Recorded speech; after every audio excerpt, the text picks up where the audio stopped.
Doctor Abdul Sathar M K Marottikkal എഴുതിയ മനസ്സിന്റെ നിറങ്ങൾ എന്ന പുസ്തകത്തിന്റെ കവർ പ്രകാശനം നിർവഹിച്ചു. മുക്കം വി പി മൊയ്തീൻ സേവാമന്ദിറിൽ വെച്ച് നടന്ന പ്രകാശന ചടങ്ങിൽ നിരവധി പേർ പങ്കെടുത്തു. പൊതുവിദ്യാഭ്യാസ പ്രവർത്തകനും ലൂക്ക് മെമ്മോറിയൽ പബ്ലിക് സ്കൂളിന്റെ പ്രിൻസിപ്പലും എഴുത്തുകാരനും Thrissur Umariya public school academic ഡയറക്ടറുമായ കോഴിക്കോട് കൂടരഞ്ഞി സ്വദേശി doctor Abdul Sathar M K Marottikkal എഴുതിയ മനസ്സിന്റെ നിറങ്ങൾ സാമൂഹ്യ ഭാവനാത്മക പഠനം എന്ന പുസ്തകത്തിന്റെ കവർ പ്രകാശനം മുക്കം വി പി മൊയ്തീൻ സേവാമന്ദിറിൽ വെച്ച് നടന്നു.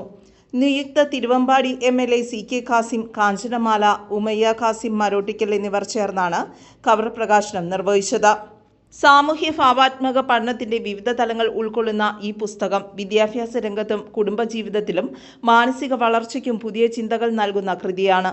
കുട്ടികളുടെ പ്രശ്നങ്ങളും സമകാലിക ജീവിതത്തിൽ അവർ അനുഭവിക്കുന്ന പ്രശ്നങ്ങളും മനസ്സിലാക്കുവാനും അത് പരിഹരിക്കുന്നതിനുമുള്ള വഴികൾ ഈ പുസ്തകത്തിൽ നിന്ന് ലഭിക്കുമെന്ന് ഗ്രന്ഥകർത്താവ് സൂചിപ്പിച്ചു. അന്താരാഷ്ട്ര തലത്തിൽ സജീവമായ സോഷ്യൽ ഇമോഷണൽ പഠനത്തെക്കുറിച്ചുള്ള മലയാളത്തിലെ ആദ്യത്തെ കൃതിയാണിതെന്ന് അവതാരികയിൽ മലയാളത്തിന്റെ പ്രിയപ്പെട്ട കഥാകാരൻ K. സുരേന്ദ്രൻ ഊന്നി പറയുന്നുണ്ട്. പ്രശസ്ത എഴുത്തുകാരൻ ശ്രീധരൻ ബെല്ല ചടങ്ങിൽ അധ്യക്ഷത വഹിച്ചു. TCI പരിശീലകനും ചിന്തകനും വിദ്യാഭ്യാസ വിദഗ്ധനുമായ മുഹമ്മദ് മാസ്റ്റർ T ആമുഖ പ്രഭാഷണം നടത്തി. മുഹമ്മദ് മാസ്റ്റർ ഉള്ളിയേരി, ഫൈസൽ തിരുവമ്പാടി, അഭിലാഷ് കുളിരാമുട്ടി, ഫൈസൽ നിലമ്പൂർ തുടങ്ങിയവർ സംസാരിച്ചു.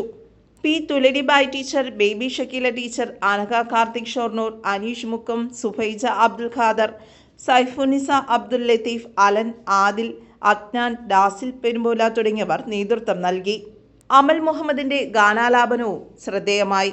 മെയ് 18 രാവിലെ 10:30 തൃശൂർ കേരള സാഹിത്യ അക്കാദമിയിൽ വെച്ച് പ്രശസ്ത എഴുത്തുകാരൻ ഷിഹാബുദ്ദീൻ പൊയ്ത്തുംകടവ് പുസ്തക പ്രകാശനം നിർവഹിക്കും. ബുഷ്ര MI നന്ദി രേഖപ്പെടുത്തി.